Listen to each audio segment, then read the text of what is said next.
House Republicans are calling for more of an increase in the defense budget, even as troops have just left a 2 decades-long failed war in Afghanistan. Now, this is an attempt to show that A, they don't like Biden and they want to criticize him for withdrawing troops from Afghanistan, and B, they're trying to essentially puff up their chests as if they're more able and willing to protect US national security than the Biden administration is. Now, led by Representative Mike Rogers, a Republican from Alabama, the top Republican on the House Armed Services Committee, the GOP intends to pursue a National Defense Authorization Act amendment that would add an additional $25 billion to President Joe Biden's already $753 billion top-line military spending request for fiscal year 2022. Now, understand something. Biden has requested an increase in the budget for the new NDAA, and Republican lawmakers looked at that and said, we want more. Rogers dinged Biden's budget as wholly inadequate and ripped the White House for underfunding national security at the expense of liberal domestic priorities. I'll take it. Rogers and other Republicans have instead called for boosting the budget by 3 to 5% above inflation. Okay. So can I just say real quick, Anna, yeah. Sorry.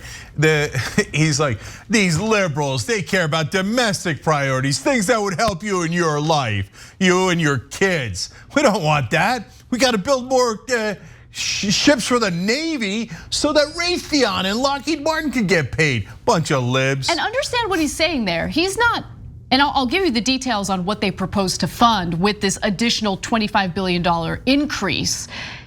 It has nothing to do with boosting the salaries of service members. Of course. It has everything to do with purchasing more weaponry and yes, funneling more money, redistributing more money from the US taxpayers to a handful of elites that benefit from the military industrial complex. Now, let me also just note that, I mean, we just wasted a ton of money and 2 decades in Afghanistan. To then turn around and claim we need to increase the budget for the military even more is just absolutely ridiculous.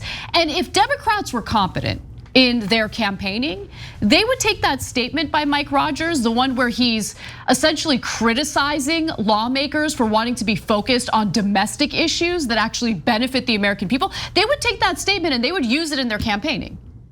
But yeah. Are they going to do that? I don't know, we'll see, but I doubt it. No, of course they're not going to do that. And I was going to say that they're going to cower from him instead of go, oh, but it's not really cowering. We know, we've covered this game 1,000 times. They'll pretend to cower and then give him the $25 billion because they have the same exact defense contractors as campaign donors. Yep. So what do you think this whole 2-week cable news propaganda was for? It was for the $25 billion. Boeing and the rest of them give a couple of $1 million to the news networks. The news networks do nonstop propaganda. Then the politicians they gave a couple of $1 million to go, hey, why don't we give them $25 billion more? And so if you're Lockheed Martin and all those defense contractors spending $10 to $20 million greasing up politicians and news networks, and in return you get $25 billion, that's a genius investment. Yes, well, and keep in mind, as The Intercept reported, if you invested $10,000 in the top 5 defense contractors at the beginning of the war in Afghanistan back in 2001, that money grew to around $100,000. It outperformed the stock market. If you invested in S&P 500 index funds, that money would grow to about $67,000. So it gives you a sense of just how profitable the war in Afghanistan was for these defense contractors. Now let's talk about where this proposed increase in funding for the military would actually go. It would add $9.8 billion to weapons procurement accounts. Oh wow, that's shocking. Including money for 4 more Navy ships, more planes and helicopters for the Navy, Marine Corps and National Guard, and upgraded Army combat vehicles. For the Taliban.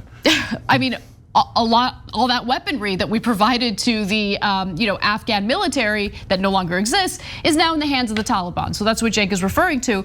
Also, this amendment would pour an extra $5.2 billion into research and development efforts, including emerging technologies and beefing up cybersecurity and artificial intelligence. Another $3.8 billion would go toward military construction projects and facilities upgrades.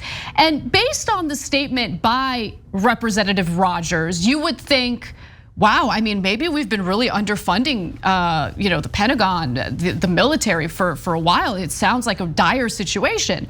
But let me take you to this graphic that shows you just how much the United States spends on its military compared to all these other countries, including China, by the way, which globally comes second in terms of defense spending, right? We spend $778 billion on defense, whereas all those countries combined don't even get to that amount of money. So China, India, Russia, United Kingdom, Saudi Arabia, Germany, France, Japan, South Korea, Italy, Australia, all those countries combined, their defense spending is $761 billion. The United States alone is at $778 billion, and now we have Republican lawmakers arguing that we need more. In terms of the spending that defense takes up in our discretionary budget, let's take a look at the next graphic. So defense, you can see, takes priority. Coming in at second, we've got health, then transportation. I mean, look at how absurd that is. No, but look at the fourth thing on that list. Veterans benefits and services. Okay, that comes in fourth. Look at how small that portion is compared to defense spending. And it's still the fourth largest. I mean, the fact that we spend that much more in defense than we do on the health of Americans is just insanity. And it's brought to you by corruption. If they did not allow for defense contractors to finance both politicians and the media, there's no way we would have a budget like that. Because what's the ostensible reason for the defense budget? To protect American lives, okay? Well, 45,000 Americans die every single year because they don't have health insurance. When's the last time we lost 45,000 people in a terrorist attack? If you take all the terrorist attacks, including 9/11, from 9/11 to now, it doesn't come anywhere near 45,000 people. And we lose 45,000 people every year, and that's just the people who don't have health insurance, let alone the ones that do and get bankrupted and die anyway because they started their treatment too late, because they were afraid of the co-pays and the deductibles, etc. No, this isn't for the American people. That's not what a democracy looks like. Look, here, I'll give you more context. The numbers that Anna read you about the research for artificial intelligence and upgrades of their facilities, those are just the randos part of their budget. Remember the 778, then they want to add another 25, and then that 8.2 billion or so is part of that 25. So it's just like an afterthought. It's what the Pentagon found in their couch. And so how much does it cost to do free college for all? Well, I heard on cable news, how are you gonna pay for it? I mean, you can't pay college for everybody. That's outrageous. No, you can't, we can't afford it.